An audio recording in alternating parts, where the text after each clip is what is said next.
Friends, welcome to my channel. ఈరోజు మనం చేసుకునేది రుచికరమైన రొయ్యల పచ్చడి.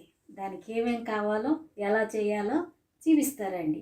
అంతకంటే ముందుగా మన ఛానల్ ఎవరైనా కొత్తగా చూస్తుంటే సబ్స్క్రైబ్ చేయండి. చూడండి, ఇవి పావు కేజీ రొయ్యలు అనమాట, పెద్ద రొయ్య. అసలు తింటారా లేదా అని ముందు పావు కేజీ పడదామని అరకిలో తీసుకుంటే ఒలిస్తే పావు అయినాయి అవి. 2 స్పూన్లు అల్లం వెల్లుల్లి పేస్ట్, దానికి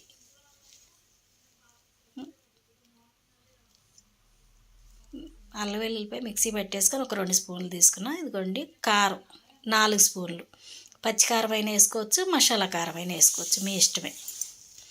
పచ్చికారం లేదు నాకు అందుబాటులో, అందుకే మసాలా కారం వేసా.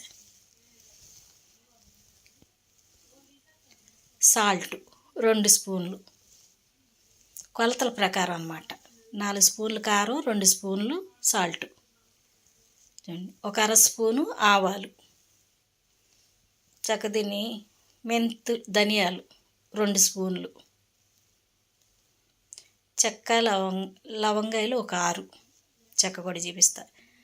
కొంచెం చూడండి, 2 ముక్కలు, 1 ఇంచి 2 ముక్కలు. మెంతులు ఒక అర స్పూన్. ఆవాలు మెంతులు మిక్సీ విడిగా పట్టుకోండి, లేదంటే ధనియాల్లో పట్టేసుకోవచ్చులే. 2 నిమ్మకాయలు సుమారుగా, కొంచెం పెద్ద సైజు చూసి 2 తీసుకోండి. చిన్న కాయలు అయితే ఒక 4 తీసుకోండి. ఇది పెద్ద సైజు కాయ, 2 తీసుకున్నా నేను. ఇప్పుడు మనం బాండీ పెట్టేసి ధనియాలు పొయ్యి మీద వేయించుకుందాం, స్టవ్ వెలిగించి. కొంచెం కలర్ మారేదాకా వేయించుకుందాం ధనియాలు. చెక్క 2 ముక్కలు చూడండి. మీరు కొంచెం ఘాటు తింటాం అనుకుంటే ఇంకో ముక్క వేసుకోండి, చెక్క ముక్క. అలాగే కారం కూడా ఇంకో స్పూన్ వేయించుకోవచ్చు. మసాలా కారం అయితేనే, పచ్చి కారం అయితే ఘాటుగా ఉంటుంది. మళ్ళీ లవంగ మొగ్గలు వేసేసా. ఇవి కొద్దిగా దూరగా వేగినాక మనం ఆవాలు మెంతులు కూడా వేసేసుకుందాం. ఒక అర స్పూను మెంతులు, ఒక అర స్పూను ఆవాలు తీసుకుందాం. ఎక్కువైతే మళ్ళీ వేడి చేసేస్తుంది మనకి.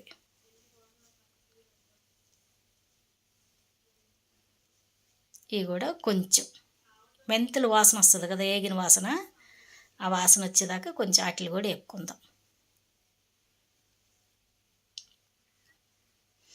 ఇవి స్మెల్ మనకు వచ్చిందంటేనే బాగా వేగినట్టు లెక్క.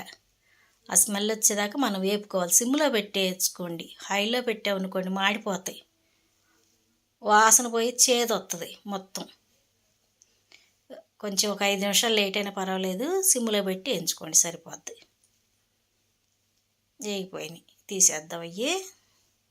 ఇప్పుడు ఈ రొయ్య ముక్కల్లో మనం కొద్దిగా పసుపు, కొంచెం కారం, కొద్దిగా సాల్ట్ కలిపేసుకుందాం. మనం ఇప్పుడు కొలతల్లో తీసుకొని కలిపేసుకోవచ్చు, సరిపోద్ది. ఇవి కలిపి పెట్టుకునేటప్పటికి మనకు అవి చల్లారిపోతాయి మసాలా దినుసులు. అవి మిక్సీ పట్టేసేసుకొని మనం బాండీలో నూనె పెట్టేసుకోవచ్చు.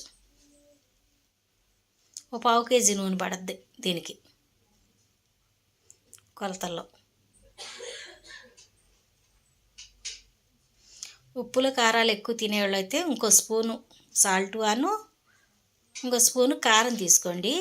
అదే పచ్చికారం అయితే సరిపోద్ది మీకు 2 స్పూన్లు, 4 స్పూన్లు. మాట తడబడుతుంది కదా, సారీ.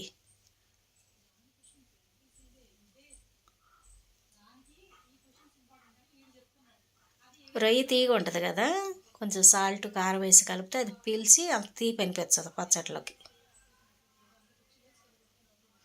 దీన్ని ఒక పావు గంట నానిచ్చేద్దాం. ఈలోపు బాండీ పెట్టేసేసి ఒక పావు కేజీ నూనె పోసుకుందాం, చాలే.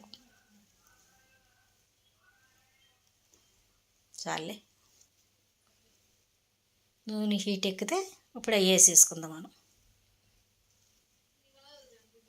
రొయ్యలు వేసేసి మొత్తం దోరగా వేయించుకుందాం. ఒక 10 నిమిషాలు పడుద్ది అంతే, అంతకంటే ఎక్కువసేపు పట్టదు.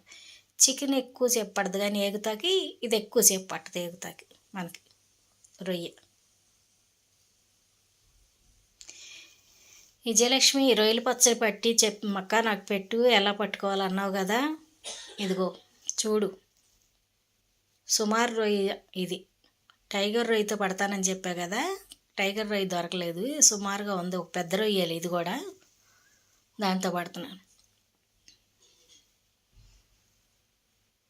ఇలా గోల్డెన్ కలర్ వచ్చేదాకా వేపుకోవాలి, ఎర్రగా వచ్చేదాకా. దాంట్లో ఉన్న నీరు కూడా తగ్గిపోద్ది అనమాట మనకి. ఇవన్నీ తీసి ఒక ప్లేట్లో పెట్టేసుకుందాం. ఫస్ట్ ఎవరైనా పట్టుకుంటే ఒక కర కేజీ పట్టుకోండి, మీకు తెలుస్తుంది. ఈ కొలతల్లో పెట్టుకుంటే బ్రహ్మాండంగా ఉంటుంది. ఉప్పు కారం తినేవాళ్ళు కొద్దిగా వేసుకోండి, అంతే, ఏమీ లేదు. సూపర్గా ఉంది పచ్చడి. మేము చూసాం కదా పట్టి, ముక్కలు ఎదిరిపోతున్నాయి వాసనకు అనమాట ఇల్లంతా కలిపేటప్పటికి.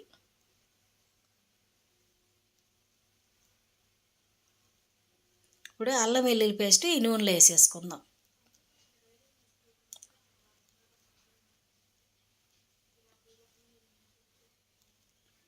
దీన్ని బాగా ఏగనిద్దాం ఎర్రపు వచ్చేదాకా. ఇది అంతసేపు పట్టదు, ఒక 5 నిమిషాలు పడద్దు ఏగుతాకి.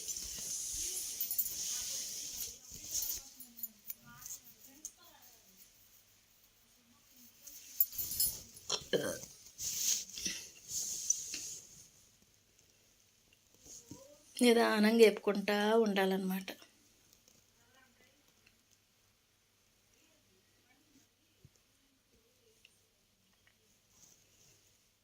కలుపుతూ ఉండాలి, లేకపోతే అడుగంటిపోద్ది.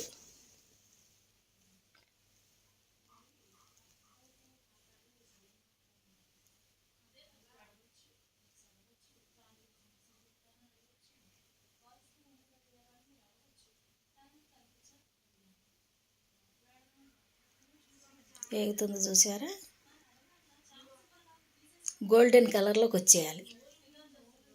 గోల్డ్ కలర్లోకి వస్తే వేగినట్టేనమాట. ఇంకా ఎక్కువసేపు ఉంచారనుకో నల్లగా అయిపోద్ది, నల్లగా అయితే బాగోదు.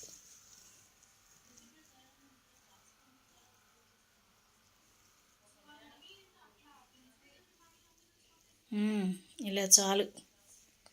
ఇలా అయితే స్టవ్ కట్టేసుకోవచ్చు మనం. స్టవ్ కట్టేసుకొని కారం సాల్ట్ వేసుకుందాం. ఆ వేడికి సరిపోద్ది. నూనె బాగా వేడిగా ఉంటుంది కదా, దాంట్లో సరిపోద్ది. లేదా సిమ్లో పెట్టుకొని వేసుకోండి మీకు కావాలి అనుకుంటే.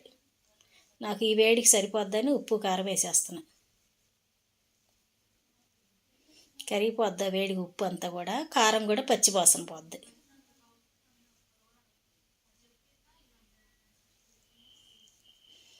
కానీ నూనెలో అల్లం వెల్లుల్లి పేస్ట్ వేసేటప్పుడు జాగ్రత్తగా ఉండండి. ఎందుకంటే అల్లం వెల్లుల్లి పేస్ట్ తడిగా ఉంటుంది కదా, బాగా కాగి నూనె టప్పని పేలద్దు ముఖం మీద బొగ్గుల మీదకు. చూడండి, దాంట్లోకి ఇప్పుడు రొయ్యలు వేసేసుకుందాం. రొయ్యలు వేసి అది ఇది కలిపేసుకుందాం బాగా.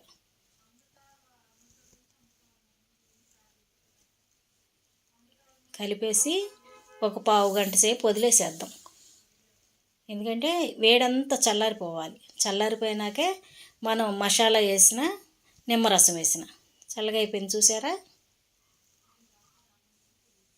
దీంట్లోకి ఇప్పుడు మనం ఈ పొడి మసాలా, నిమ్మరసం కలిపేసుకుందాం. చూడండి, ధనియాలు, చెక్క, లవంగాయి, ఆవాలు, మెంతులు కలిపి మిక్సీ పెట్టేశారు. అది మొత్తం కలిపి 2 స్పూన్లు అయ్యింది. అది కూడా వేసి కలుపు. బాగా చల్లారిపోయినాక వేసుకోండి. గోరెచ్చటి మీద వేసిన, ఎందుకంటే మెంతిపిండి చేదు కదా, వేడికి ఇంకొంచెం చేదు అనిపిస్తుంది. అందుకు బాగా చల్లగా అయిపోయినాక వేసుకొని కలుపుకోండి. దీంట్లో నిమ్మరసం కూడా వేసేసుకోవచ్చు మనం ఇప్పుడు.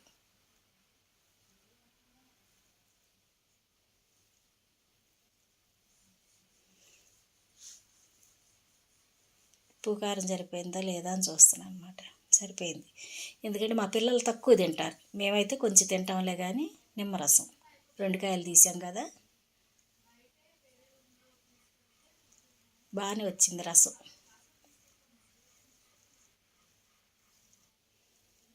దాన్ని కలిపేస్తాం. ఆ నిమ్మరసం తగిలినప్పుడే భలే వాసన వస్తుంది, తినేయాలనిపిస్తుంది. కానీ షుగర్ ఉంది కదా తినకూడదు. తింటాలే, అయినా కానీ 2 ముక్కలన్నా తింటాను, 4-5 ముక్కలు తినేది. తిన్నాను రాగుద్దేంటి, ఆగదు కదా. ఎంతో కూతో కాతో తినాల్సిందే.